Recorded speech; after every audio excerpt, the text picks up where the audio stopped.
Hello viewers, আসসালামু আলাইকুম। Dealer point আসামি ফার্নিচার থেকে আমি শেখ মোহাম্মদ আঞ্জু বলছিলাম।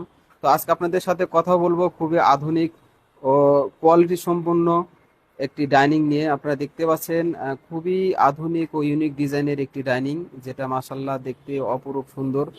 আপনারা দেখতে পাচ্ছেন পায়া থেকে শুরু করে আপনার যে হাইসাগুলো আছে, নিচে যে হাইসা, পায়া হাইসা, উপরে যে হাইসাটা চাপটা আছে সেটাও দেখবেন বরাবর চার কোনা ভাবে খুব সুন্দর করে ডিজাইন করা আছে। মাঝে আপনার দেয়া আছে খুব লাভ, চারটি লাভ লাভ আকৃতির একটি নকশা করে দেয়া আছে। তো পাশাপাশি শুধু টেবিল, এটা হলো টেবিল। আপনার টেবিলের যে ডিজাইনটা সেটা আমরা দেখানোর চেষ্টা করলাম। পাশাপাশি আপনারা দেখতে পাচ্ছেন এখানে হলো চেয়ার, প্রত্যেকটা চেয়ারের মাঝে একটা করে লাভ ডিজাইন পেয়ে যাবেন। তা আসলে এটা হলো 6 চেয়ার বিশিষ্ট একটি ডাইনিং টেবিল। আমি চেয়ারটাও ভালো করে আপনারা দেখানোর চেষ্টা করে, আপনারা দেখতে পাচ্ছেন খুবই সুন্দর, আধুনিক ও ডিজাইন সম্পন্ন এই